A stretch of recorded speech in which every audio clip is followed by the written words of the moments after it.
بسم الله الرحمن الرحیم. سلامونه دوستانو، هیله ده چې صحتمند به دوستانو. مسعود همکار یم د یو بل پروګرام په وړاندې کولو سره ستاسو په حضور کې یم.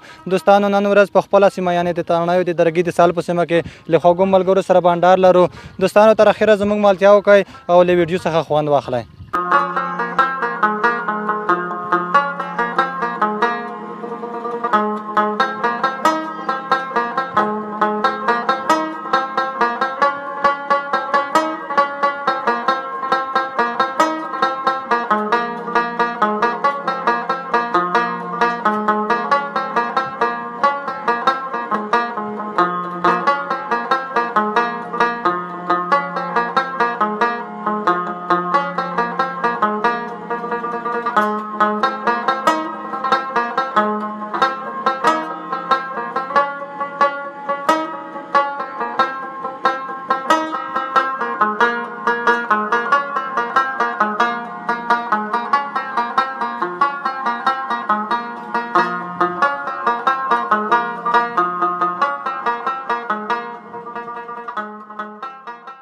دوستانو د روژې مبارکه ورځ د ملګري لګیا دي د روژه ماتي لپاره په مداګیانې روانې کړي دي. ټول په خپل کار باندې لګیا دي.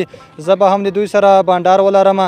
لومړي سر کې رئیس روخان صاحب را سره ولاړ دی. د څخه پوښتو رئیس صاحب په پروګرام کې درته ښه راغلاست وایم. مننه همکار جان.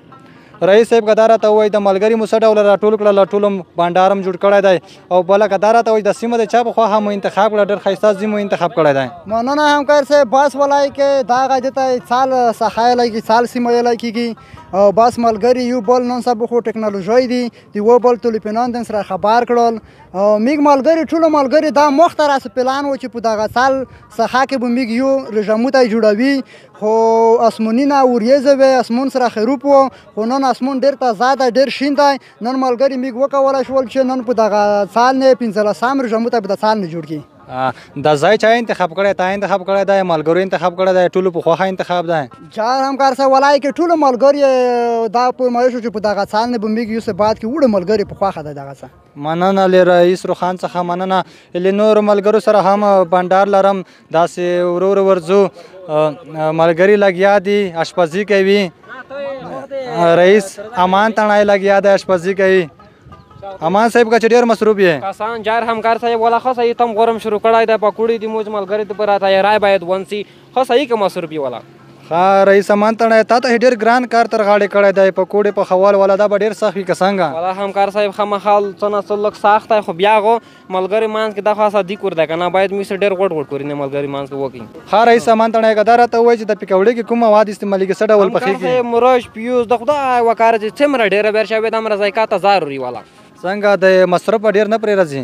ولا مصرف خامخا پرې راځي. مخته کا فکر وکړئ کیلو یې په 2-3 سواري په ونن سبا خو بشري مرسته راوړي ختم ورده دال خو پرمن په دلای دی نه پرمن یې ورولي. مننه رئیس صاحب. ته په کارونه کې بریالیتوب غواړو. داسې ورو ورو پسې تېرېږو. زموږ بل ملګری لګیا دی چې دا به دیوانه کمانډو دی. دیوانه صاحب پروګرام کې دا د خلاص وایو. مننه ژوندی دی همکار صاحب. او دیوانه که دا راته ووایي چې ته د ملګرو لپاره کوم مواد کوې؟ ولا میګ دا نه چرګ مرګ سره کوي د ملګری د پورا د ترتیب هم نیولای دی. چرګ سره کوي څه ډول په خوي چې د اشپزي هم موږ ته راوخی موږ هم زده کړو. با سوال دی نه پیزو تاثیر کوي بیا بانجان څه ورچای بانجان چې سره شي بیا چرګ مرګ ورته لاوي. دوستانو له نور ملګرو سره هم بانډار لرو. زموږ ملتیا وکړئ.